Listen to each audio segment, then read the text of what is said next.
Good afternoon, dear students. Today we will learn the DNA chemical composition and its double helical model. So let's get started. Let's talk about the history. In 1869, Friedrich Miescher isolated the nuclein, that is nucleic acid. Then in 1880, Emil Fischer, who isolated pyrimidines and purines. Albert Cossel identified the nitrogen bases, 5-carbon sugar and phosphoric acid. Then Alpern suggested the nucleic acid. And lastly, Watson and Crick proposed the structure of a DNA. So ये जो भी backbone of DNA है, structure of DNA है, ये सब इन scientist ने discover किया था. So first of all, we should know what is DNA. So DNA is a polymer of deoxyribonucleotides. It is found in chromosomes, mitochondria and chloroplast and it carries the genetic information. See, Griffith ने जो है वो experiments किए थे 1928 में. Then Hershey and chase ने भी experiment किए थे to prove that DNA is the genetic material. लेकिन अब ये डीएनए का स्ट्रक्चर है कैसा, उसका केमिकल कंपोजिशन कैसा है. So let's talk about it. So components of nucleotide. What is nucleotide? It is the building block of nucleic acid and it consists of a bases. Bases कौन से nitrogen bases. Then there is a sugar, means pentose sugar, and phosphate which is in the form of phosphoric acid. So ये तीन चीज़ों से nucleotide बना है और ये न्यूक्लियोटाइड से क्या बना है अपना DNA. So these are the components which are present in the backbone of a DNA: nitrogen base, sugar and phosphate. So here its structure. This is the phosphate group, this is the base. It may be purines and pyrimidines. ये हम detail में पढ़ेंगे purines कौन से है, pyrimidines कौन से है. So these are the basic nitrogen bases. And third one is the sugar, that is pentose sugar, because it is having a 5-carbon compound. It is that's why it is known as the pentose sugar. So nucleoside and nucleotide ये दो तरीके के terms है. See, if there is only a nitrogen base attached to a sugar, we will call it as a nucleoside. And if there is attachment of phosphate group to these two nucleoside, that is sugar and base, it is known as the nucleotide.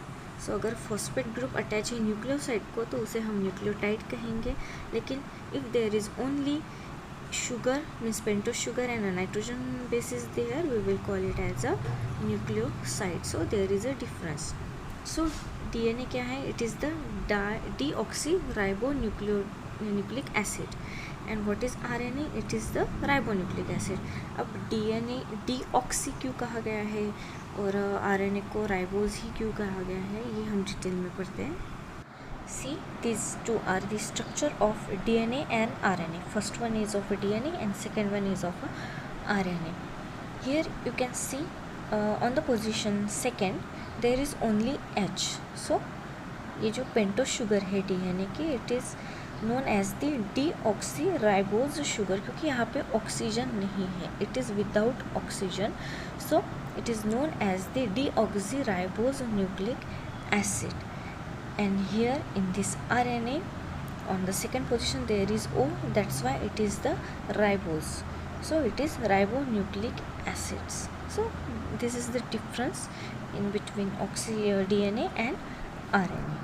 Now let's talk about this pentose sugar, phosphate group and nitrogen bases. So here there is a structure of double helical DNA. This is the 3' to 5' end and this is the 5' 3' end. This is the backbone of a DNA which is having three main components, that is pentose sugar, nitrogen bases and phosphate group.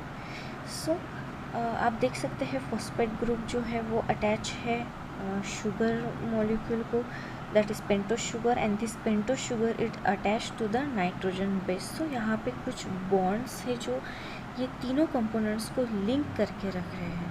So if phosphate group it attach to the sugar molecule, it is known as the phosphodiester bond. if this sugar molecule is attached to the nitrogen base, it is known as, that bond is known as the glycosidic bond. And if two nitrogen bases are attached to each other, it is the hydrogen bond. So there are three main bonds जो इन तीनों components को जोड़ के रखते हैं. So phosphate group sugar को attach है कौन से बॉन्ड से? Phosphodiester bond. शुगर अटैच है नाइट्रोजन बेस से, so that is glycosidic bond. And two nitrogen attach है, एक दूसरे नाइट्रोजन बेसिस अटैच है, उसे कहेंगे hydrogen bond. So these three are the main bonds that are present in the backbone of this DNA. Now here is the another elaborated image. Here you can see the pentose sugar, phosphoric acid in the form of phosphate group, and these are the nitrogen bases, and all these three main bonds, glycosidic bond, phosphodiester bond and hydrogen bond. Here is the sequence, particular sequence, that is ATGC. These are the nitrogen bases, these are the pyrimidines and purines. हम उसके बारे में detail में पढ़ेंगे. फिलहाल इतना याद रखिए कि here is the sequence which is complementary to the other sequence, that is TACG. If there is A, this is purine, it is attached to the thymine by two hydrogen bond, and if you see the G, which is complementary to the C, it is attached to the C with three hydrogen bonds. Actually this is the Chargaff's rule, that purines are equal to the pyrimidines and pyrimidines are equal to purines. If you see this structure, ये uncoiled DNA है. अगर coiled DNA आपने देखा है तो वो spirally arranged है, लेकिन अगर हम उसे अनकॉइल्ड करते हैं तो इस तरीके का स्ट्रक्चर हमें दिखाई देगा. So here you can see 3' end and 5' end, and other side there is a 5' end, and last one is the 3' end. अब ये 3' और 5' क्या है? If there is an attachment of phosphate group to the third number of carbon of a sugar or pentose sugar, it will call it as a 3'. अगर pentose sugar के third carbon पे अगर phosphate group attach है तो उसे हम 3' कहेंगे, और अगर वो फिफ्थ कार्बन पे अटैच है फॉस्फेट ग्रुप तो हम उसे 5' एंड कहेंगे. सो इट डिपेंड्स कि फॉस्फेट ग्रुप कौन से कार्बन पे अटैच है, थर्ड नंबर पे या फिफ्थ नंबर पे. सो इस तरह से वो डिसाइड किया जाता है which is the 3' and and which is the 5' and. So this is a basic structure of a DNA, and this is the main backbone of a DNA. Now let's see the basic structure of pyrimidine and purine. So these are nitrogen containing bases which are heterocyclic compounds, and they are having nitrogen in their ring form में है और उसमें nitrogen compound है. They are placed at a right angle to the axis of sugar molecule. सी, अगर आप pyrimidine को देखेंगे, so these are smaller and single ring compound with nitrogen, और कौन सी पोजीशन पे है? 1 and 3. और इसके एग्जाम्पल कौन से हैं? Thymine and cytosine. So thymine जो है वो प्रेजेंट होते हैं सिर्फ DNA में, और थाइमिन की जगह RNA में प्रेजेंट होता है uracil. So these are the pyrimidines, while purines are larger and double ring compounds, and they are containing heterocyclic rings. So इसके एग्जाम्पल है adenine and guanine. So thymine, cytosine और thymine और uracil and cytosine are pyrimidines, and adenine and guanine are purines. Now here are the structure of these pyrimidines, cytosine, thymine and uracil. DNA में thymine pyrimidine present होता है और RNA में uracil present होता है. अगर आप नाइट्रोजन की पोजीशन देखेंगे, so it is present at position 1 and 3. So pyrimidine में नाइट्रोजन जो है वो 1 and 3rd पोजीशन पे होता है. सी, प्यूरिन्स में सिर्फ हेटेरोसाइक्लिक रिंग प्रेजेंट होती है. pyrimidine का स्ट्रक्चर एज इट इज़ होता है, लेकिन प्यूरिन्स में क्या होता है? एक्स्ट्रा हेटेरोसाइक्लिक रिंग प्रेजेंट होती है और वो लार्जर होते हैं स्ट्रक्चर प्यूरिन्स का. So let's see the structure of a purine. So these are the pyrimidines, cytosine, thymine and uracil, and these are the purines, adenine and guanine. So यहाँ पे भी फर्स्ट एंड थर्ड पोजीशन पे nitrogen compound है, लेकिन purines में क्या है, इसका जो स्ट्रक्चर है it is larger than pyrimidines and they contains the heterocyclic ring. So this is the main difference in between pyrimidine and purines. Now this was about the chemical composition of DNA. Now let's see the DNA structure. So this is a basic structure of a DNA. So अब आपको backbone पता है DNA की, जिसमें phosphate group है, pentose sugar है, nitrogen bases है. सो ये सिंपल डायग्राम है. जो सेंटर में आप ऑरेंज कलर स्ट्रिप्स देख रहे हो, these are the nitrogen bases and there are hydrogen bond who join these nitrogen bases, and these are the strips. Green color जो coiled structure है, all these are the backbone, that is phosphate group and the pentose sugar. So ये coiled arrange होता है DNA. So इसकी जो diameter होती है वो कितनी होती है, 20 angstrom. Complete DNA diameter is 20 angstrom.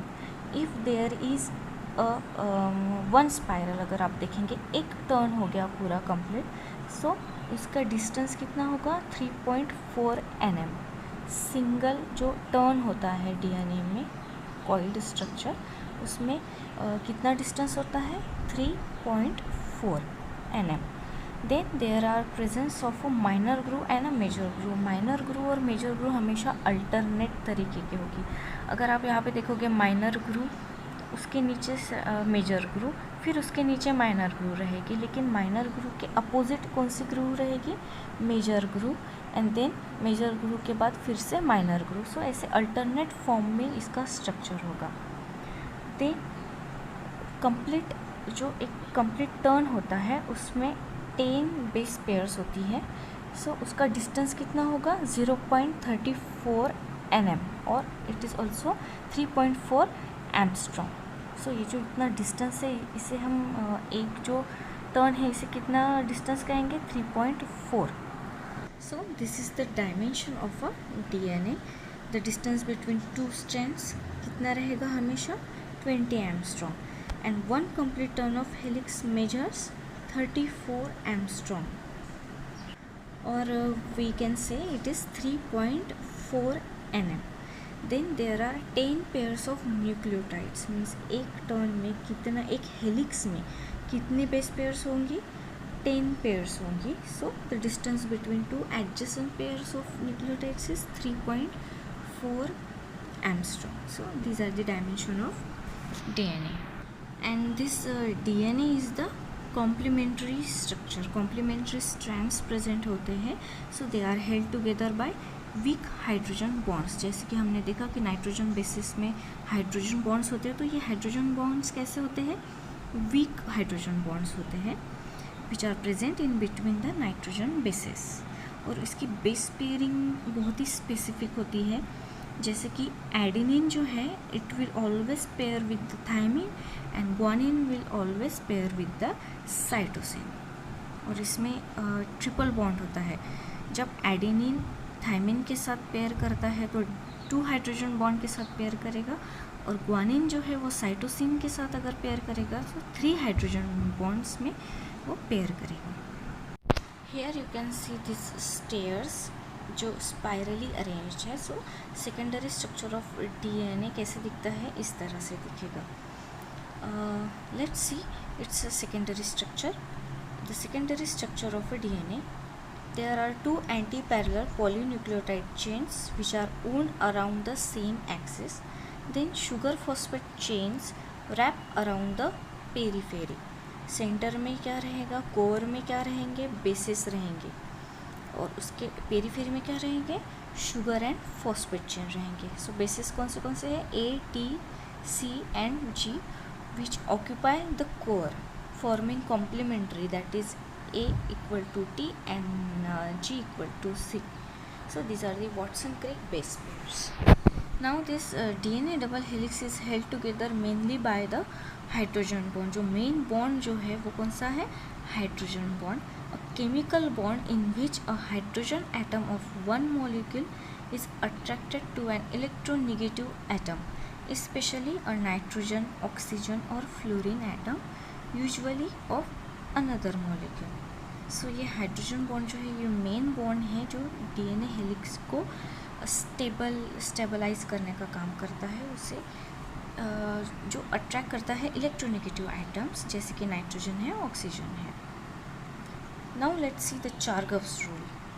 Chargaff developed a technique to measure the amount of these each base pairs which are present in the DNA. So he stated that the amount of adenine will always equal to the amount of thymine and the amount of guanine is always equal to the amount of cytosine.